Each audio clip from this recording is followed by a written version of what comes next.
Hello, everybody. Dave Neal here, stand-up comic host of Bachelor Nation News. Happy Tuesday morning, December 27th, 2022. That's right, a few more days before the ball drops, metaphorically and physically, in Times Square. The New Year's celebration, of course, which comes with who are you going to kiss at midnight? If you're single, it's a lot of eye contact, crossing your fingers, hanging out, but you really don't know until 11:59 and 59 what's going to go down. Well, Michelle might be surprised by a TikTok she made. Midnight on New Year's Eve, I'll be kissing my ex's best friend is the answer that was given to her. Now, it doesn't mean that's what's going to happen, but is it enough to make a thumbnail the week after Christmas when there isn't much content? You damn right it is. You damn right it is. So, of course, kissing my ex's best friend, her ex would be Nate, but her other ex is Rodney. And is that all there is to the story? Sure. But are we going to play more clips from different podcasts discussing this? Absolutely. So someone said, Rodney deserves a second chance. I think he does. And so do you guys. I'm going to share with you several different clips throughout this day. I have 4 videos coming your way. 2, at least, maybe 3 involve the Almost Famous podcast interview that was done with Ashley, and Justin Glaze, along with Andrew Spencer. Justin Glaze talked a lot about several different things, including we're going to have a whole video on Aaron Clancy and how Ashley says she didn't believe anything Aaron said. Justin pleads the fifth. We hear from them about that. Also, we're going to hear what Justin has to say about his relationship with Eliza and the love triangle that existed there. But in this video, we're going to discuss the sort of campaign that existed to get Rodney as the next Bachelor. So not only is Rodney Michelle's ex, but he still could be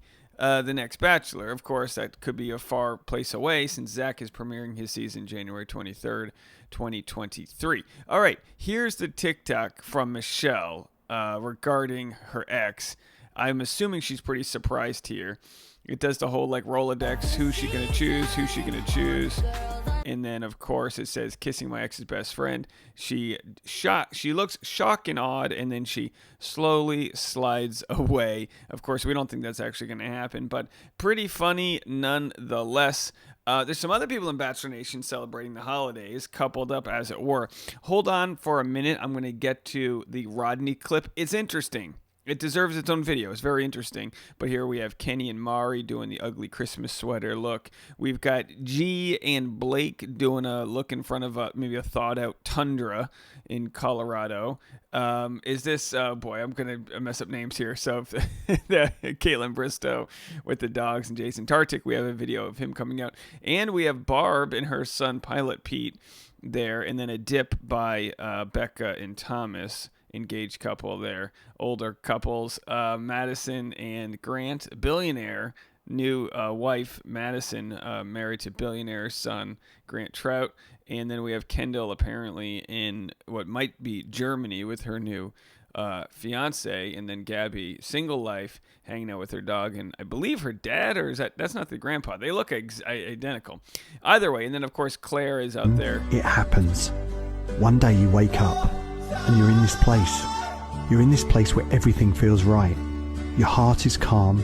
Your soul. I don't know who would jump into the snow like that. If you're listening on the podcast, that's Claire doing what apparently was a half-assed, no pun intended, snow angel there. It looks frigid outside. My toes have been frozen for a week straight. By the way, no longer in North Carolina. I've moved to South Carolina. By the end of the week, maybe I'll be in the Bahamas. I don't know. Probably not. We'll be back Wednesday night. All right, so let's listen to it. Here's what was said on the Almost Famous podcast with Justin Glaze regarding Rodney as the Bachelor. Okay, well now we have to beg the question. Why was Clayton chosen over one of you? And then as a follow-up, of course, Ashley says one of you, speaking to Andrew Spencer and Justin Glaze. I don't think she means one of you as in a non-white contestant, but we're gonna get into question.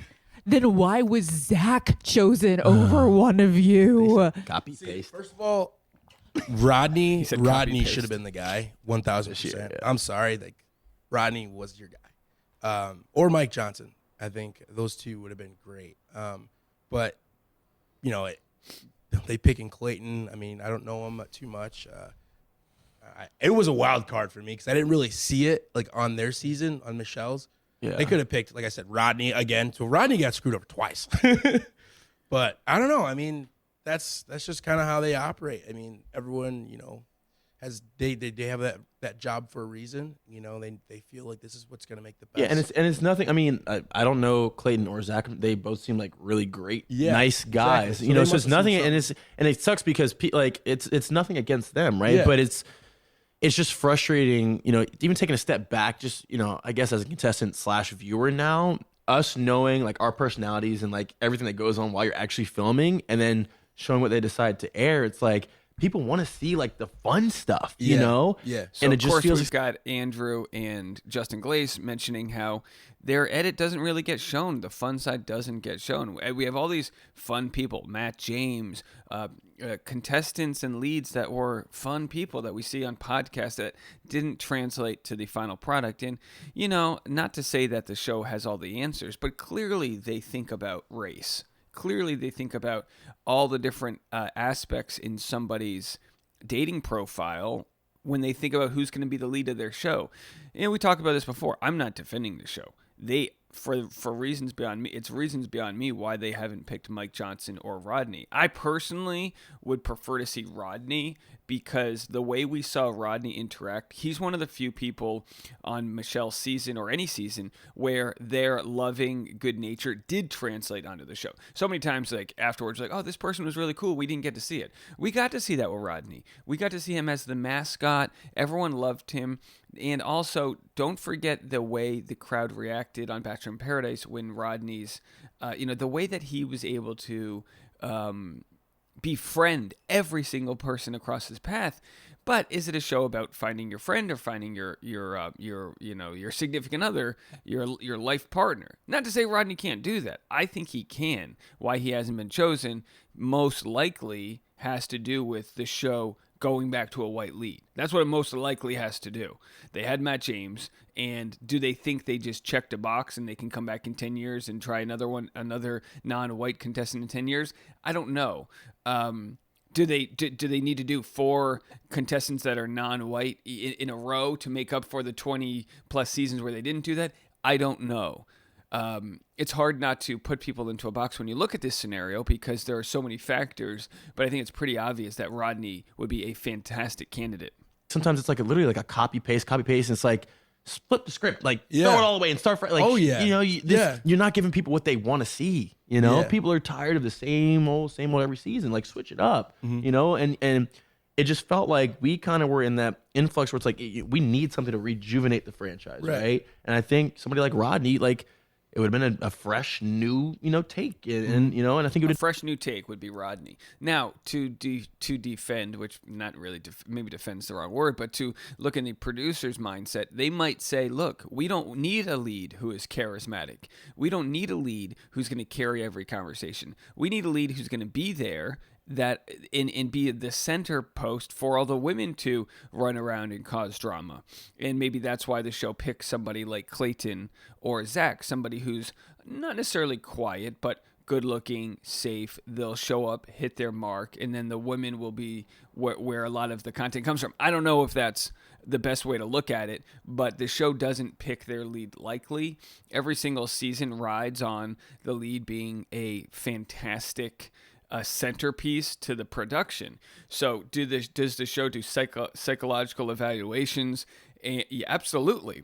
Do they have ways like we've talked about in the past where they see if they want their lead to be able to follow along and play by the rules so they can control them in a certain way? That all exists. Do they think they couldn't get that out of Mike Johnson or Rodney?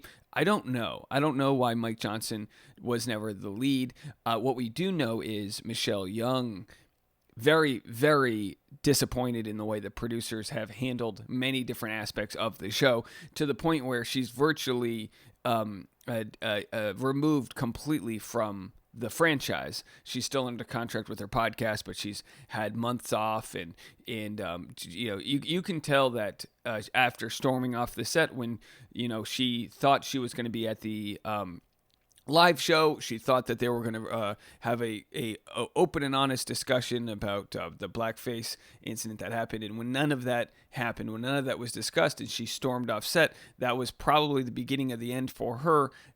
Thinking that the show had any of her best interest at heart. And of course, as we know, the show, and we talk about this all the time, is psychopathic in the sense that it does not feel your emotions, Michelle. It does not care who the lead's going to be to check off boxes. What it does is it's going to try to be self-sustaining for as long as possible, which means when they, and again, I'm not defending this, but we have to understand, let's not pretend like there's any moral barometer with the show. If the audience doesn't boycott it, if the audience doesn't demand to have change in a certain way where it really affects their bottom dollar, it won't happen, which should be super insulting to people. It should be insulting to people that Matt James was immediately cast as the lead in the height of the George Floyd riots during the pandemic, when audiences were saying enough is enough, we want change, and then they go back to status quo.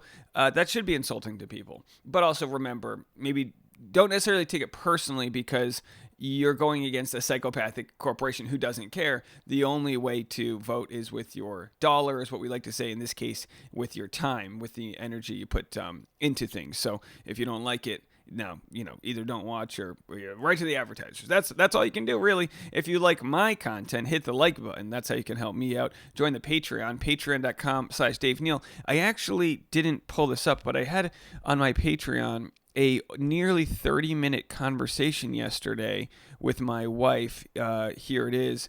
As promised, a private drive with Tasha and Dave. If you join the Patreon, you'll get to see a 30-minute conversation on our road trip where we discuss all of the happenings, the behind the scenes of our channel, some of the monetary things going on, what we hope to do for 2023. So if you really want some behind the scenes info, go to patreon.com/Dave Neal to get a piece of that. I have more content coming your way, and we'll wrap it all up today with the afternoon podcast, Bachelor Rush Hour. Link in the comment section. You can download the podcast anywhere you listen to podcasts. Just search Dave Neal and or Bachelor Rush Hour, Spotify, SoundCloud, Stitcher, Apple Podcast, wherever. So I appreciate all the support over there. We'll talk to you guys in a little bit. Bye now.